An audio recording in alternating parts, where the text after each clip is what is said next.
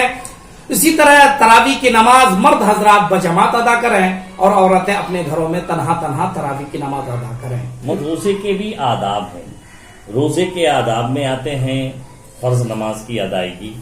اس کے علاوہ اور کیا کیا آداب ہیں جو روزے کے تناظر میں آتے ہیں؟ ایک روزے دار کو اور کیا کیا کرنا چاہیے؟ صرف نماز پڑھ لینے سے روزہ رکھنے کا حق ادا ہو جا رہا ہے؟ میں نے ابھی آپ کے سامنے حدیث کی روشنی میں بیان کیا کہ روزے کے آداب میں یہ ہیں، بلکہ ضروری آداب یہ ہیں کہ جب روزہ آدمی رکھے پاک صاف رہے، اچھے کپڑے میں ملبوس رہے اور باوضو رہنے کی کوشش کرے. اور اگر کوئی تجارت کرتا ہے، دکاندار وغیرہ تاجر حضرات ہیں، تو اپنی تجارت کریں، لیکن وہاں بھی بہت احتیاط کے ساتھ شریعت کے دائرے میں رہ کر کریں، نماز ترک نہ کریں، جماعت نہ چھوڑیں، کسٹمر کے ساتھ جو خریدار حضرات آتے ہیں ان کے ساتھ بدسلوکی نہ کریں، گالی گلوچ نہ کریں، جھوٹ سے کام نہ لیں، بلکہ مکمل ایمانداری کے ساتھ روزہ رکھیں. یہ روزے کے آداب ہیں. ماشاءاللہ. بہت سارے مسائل ہیں آج سماج میں. لوگ روزہ تو رکھ لیتے ہیں لیکن انہیں یہ بھی نہیں معلوم ہے کہ اس کے مکروہات کیا ہیں. آج ایک سماج میں ایک یہ بات بہت عام سی ہے کہ روزے رکھ کر بال کٹایا جا سکتا ہے، ناخن تراشا جا سکتا ہے یا نہیں. کیا فرماتے ہیں علماء جی؟ دیکھیے، خوشبو لگانا بھی لوگ، تیل لگانے کو بھی لوگ مکروہات میں سمجھتے ہیں. کیا فرماتے ہیں اس میں؟ روزہ کے حوالے سے میں پہلے واضح کر دوں کہ روزہ 10 شعبان المعظم سن 2 ہجری میں فرض ہوا. روزے کی جو تعریف ہمارے فقہائے کرام نے قرآن و حدیث کی روشنی میں کی ہے وہ یہ کی ہے کہ روزہ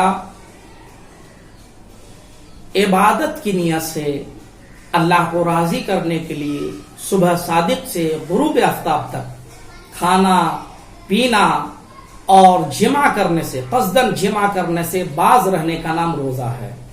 نیز عورتیں حیض اور نفاس سے خالی ہوں، یہ بھی شرط ہے. یعنی عورتوں کو جو ماہواری کا خون آتا ہے اس عالم میں روزہ نہیں رکھ سکتی ہیں، نمازیں نہیں پڑھ سکتی ہیں. اسی طرح بچہ پیدا ہونے کے بعد جو بلڈ آتا ہے جسے نفاس کا خون کہا جاتا ہے، اس حالت میں بھی عورت روزہ نہیں رکھ سکتی ہیں. تو روزہ ایک مخصوص عبادت کا نام ہے. تو یقیناً اتنی آسانی سے روزہ ٹوٹ بھی نہیں جاتا جس طرح لوگ سمجھتے ہیں، اور اتنا مضبوط ہی بھی نہیں ہے کہ آپ جو چاہیں کر لیں اور روزہ ٹوٹے نہیں. بلکہ اللہ کے نبی نے صراحتاً کے ساتھ اور فقہائے کرام نے، محدثین نے اپنی اپنی کتابوں کے اندر فتاوی عالمگیری ہے، رد المحتار ہے، در مختار ہے، شامی ہے، فتاوی رضویہ ہے، فتاوی عالمگیری ہے، ہدایہ ہے، ان کتابوں کے اندر سارے مسائل کو تفصیل کے ساتھ بیان کیا کہ کن چیزوں سے روزہ ٹوٹتا ہے، کن چیزوں سے روزہ نہیں ٹوٹتا، کن چیزوں سے روزہ مکروہ ہوتا ہے، کس میں خالی قضا ہے، کس میں کفارہ ہے. اس مختصر وقت میں ہم تفصیل کے ساتھ تو اس پر بات نہیں کر سکتے. البتہ یہ چند باتیں جو آپ نے عرض کیا ہے میں اس کے جوابات دے دیتا ہوں. ہمارے فقہائے کرام نے لکھا کہ روزے کی حالت میں اگر کوئی بال کٹاتا ہے تو کٹا سکتا ہے، اس کی اجازت ہے. ناخن تراشتا ہے تو ناخن تراشنے کی بھی اجازت ہے، اس سے روزہ نہیں ٹوٹتا ہے. مونچھیں بناتا ہے تو اس کی بھی اجازت ہے. ایک سوال لوگ عام طور سے کرتے ہیں کہ بھائی روزے کی حالت میں داڑھی کٹا سکتے ہیں کیا نہیں. یہ ایسا سوال ہے کہ اس کا جواب ہم کیسے دے سکتے ہیں، کیونکہ داڑھی تو کبھی بھی نہیں کٹانا چاہیے، گناہ کا کام ہے. تو روزے کی حالت میں داڑھی کٹوانا یہ اور زیادہ گناہ کا کام ہے، اس لیے اس سے بچنا چاہیے. باقی چیزیں کر سکتے ہیں. اسی طرح آپ بدن میں تیل بھی لگا سکتے ہیں، خوشبو کا بھی استعمال کر سکتے ہیں، آنکھوں میں سرما لگا سکتے ہیں. ضرورت پڑے تو آپ آنکھوں میں دوائیاں بھی ڈال سکتے ہیں. آنکھوں میں دوائی ڈالنے سے روزہ نہیں ٹوٹتا. اسی طرح بہت سارے ایسے مریض بھی ہیں جو روزہ تو رکھتے ہیں لیکن ان کے ساتھ یہ مسئلہ درپیش آتا ہے. بہت سے جو ہے آنکھ کے مریض ہیں، کان کے مریض ہیں، ان کے کان میں دوا ڈالنا ہوتا ہے یا آنکھ میں دوا ڈالنی ہو، یا ایسے بھی بہت سارے مسئلے آتے ہیں کہ لوگوں کو بلڈ ٹیسٹ کروانا ہے.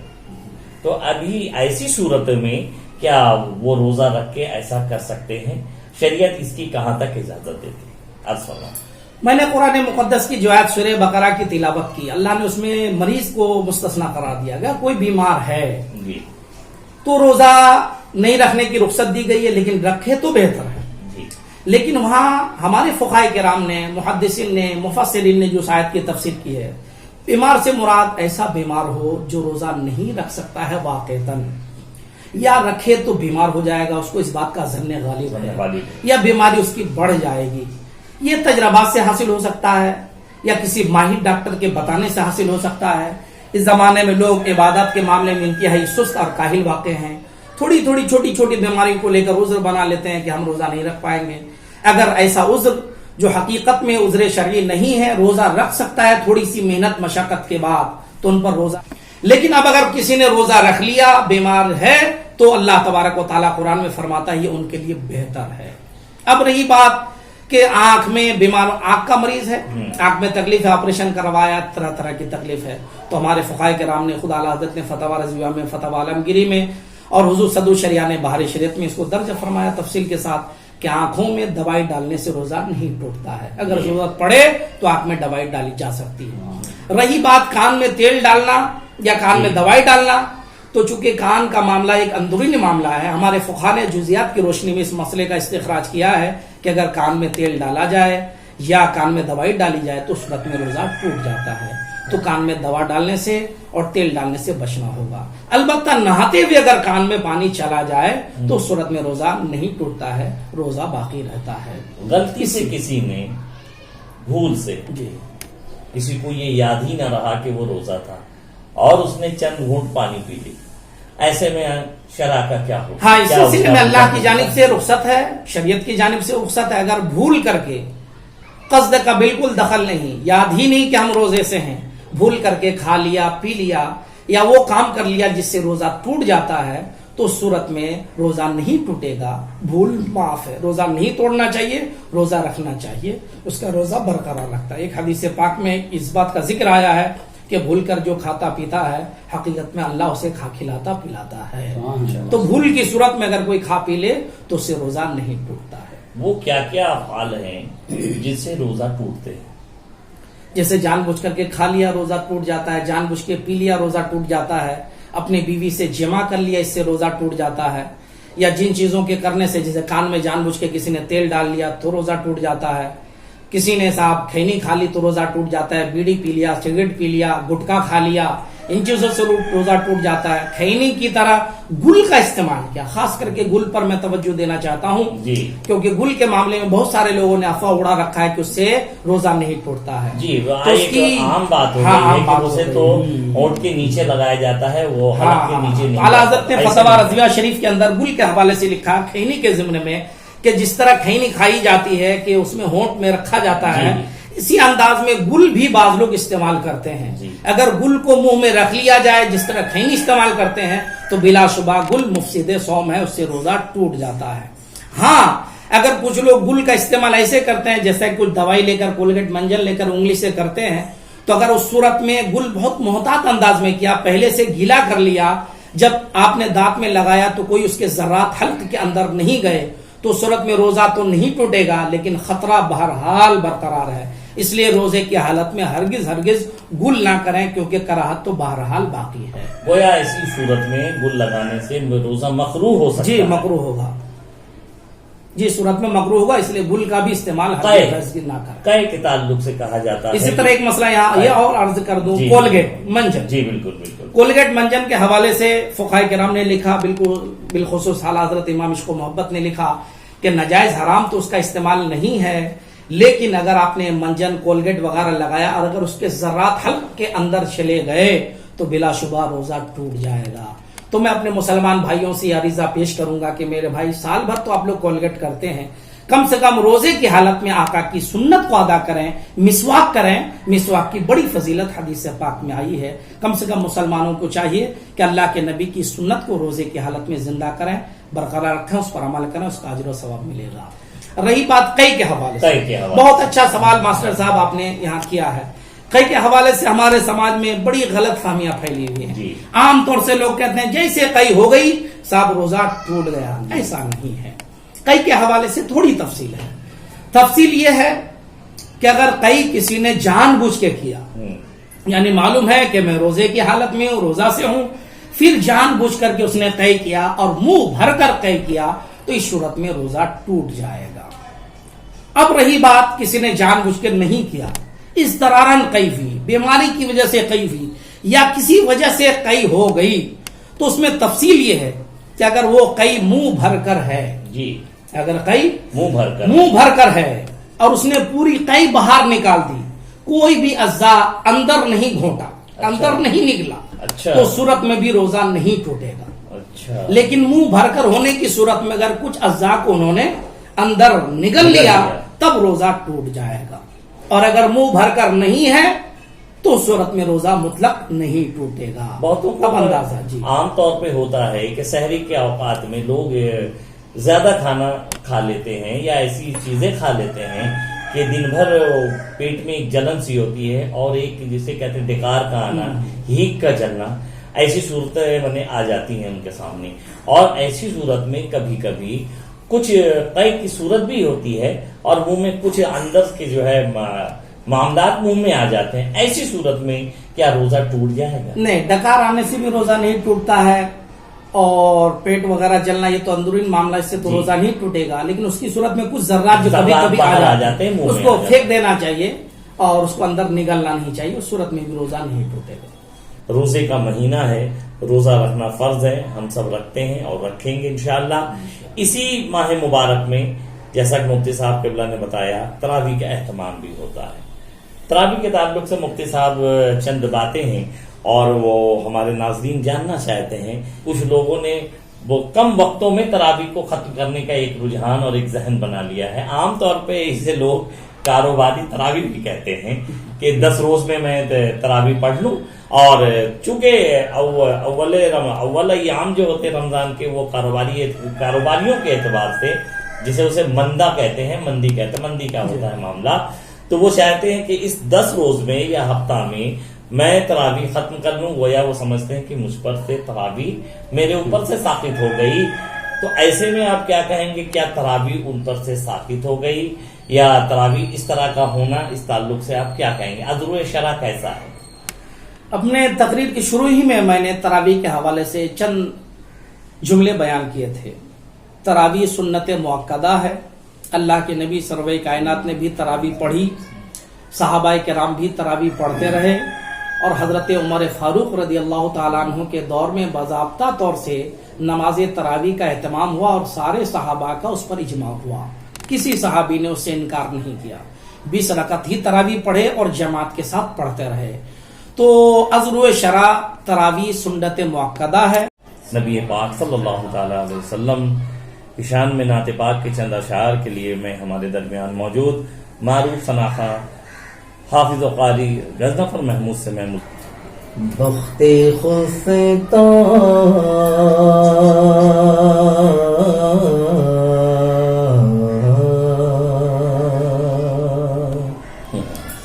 بخت خفتہ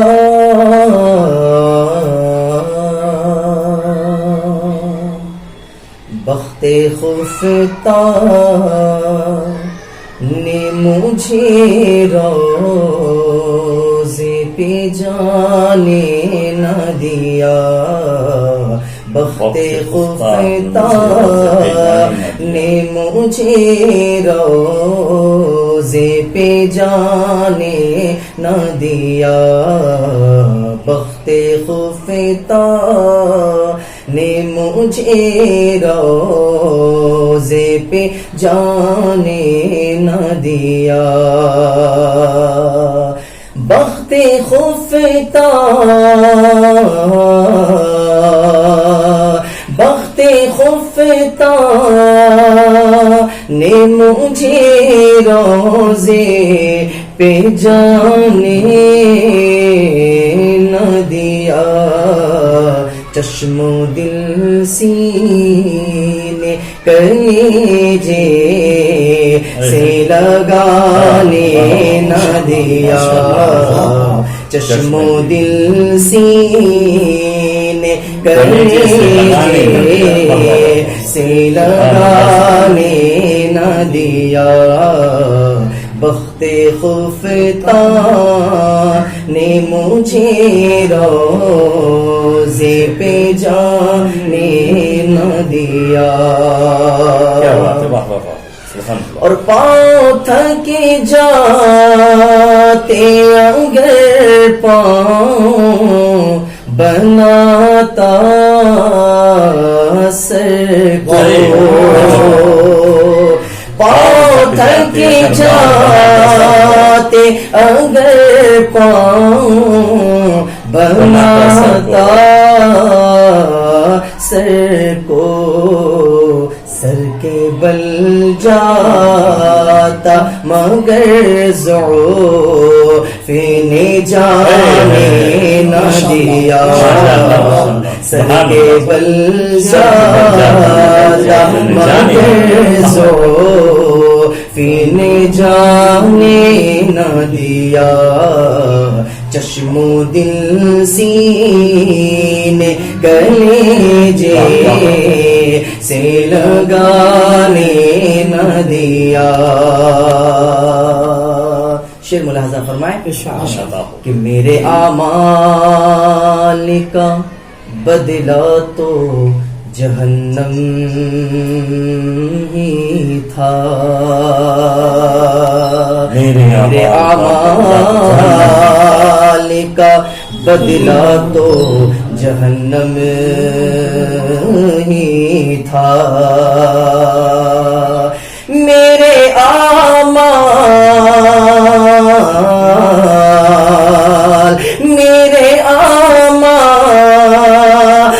کا بدلہ تو جہنم ہی تھا. میرے اعمال کا بدلہ تو جہنم ہی تھا. میں تو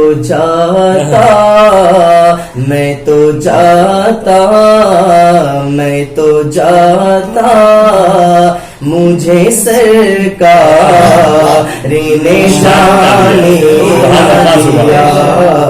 میں تو جاتا مجھے سرکار نے جانے نہ دیا. چشم و دل سینے کلیجے سے لگانے نہ دیا. اور میرے مفتی اعظم فرماتے ہیں کہ میرے اعمال سیاہ نے کیا جینا دو بھر. میرے اعمال سیاہ نے کیا جینا دو بھر. میرے اعمال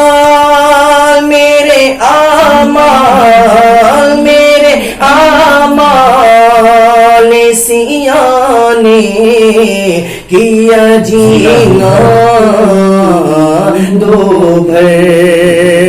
میرے اعمال سیاہ نے کیا جینا دو بھر. زہر کھاتا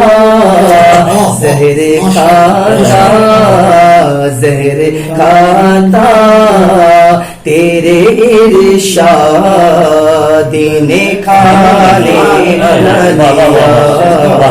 زہر کھاتا تیرے ارشاد نے کھانے نہ دیا.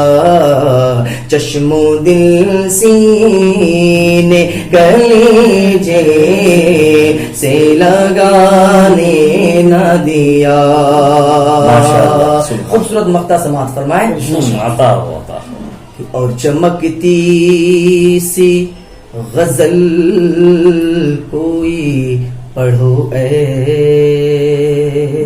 نوری.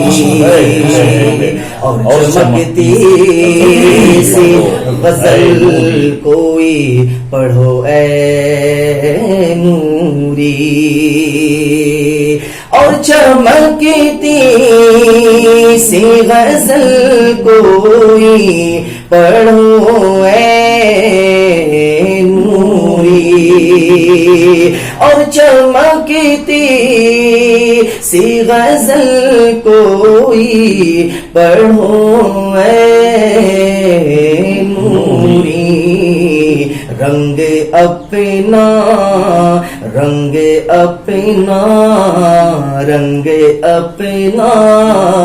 ابھی جمنے شعراء نے نہ دیا. رنگ اپنا ابھی جمنے شعراء نے نہ دیا. چشم و دل سینے کلیجے سے لگانے نہ دیا. بخت خفتہ نے مجھے روزے پہ جانے نہ دیا. چشم دل سینے کلیجے سے لگانے نہ دیا چشم دل سینے کلیجے سے لگانے نہ دیا. امید ہے کہ یہ پروگرام آپ کو پسند آیا ہوگا. تو اس پروگرام کو لائک، شیئر اور سبسکرائب ضرور کریں تاکہ ہم آپ کے لیے اسی طرح کے اچھے موضوع پر پروگرام لا سکیں. اس چینل کی ہمت افزائی ہو.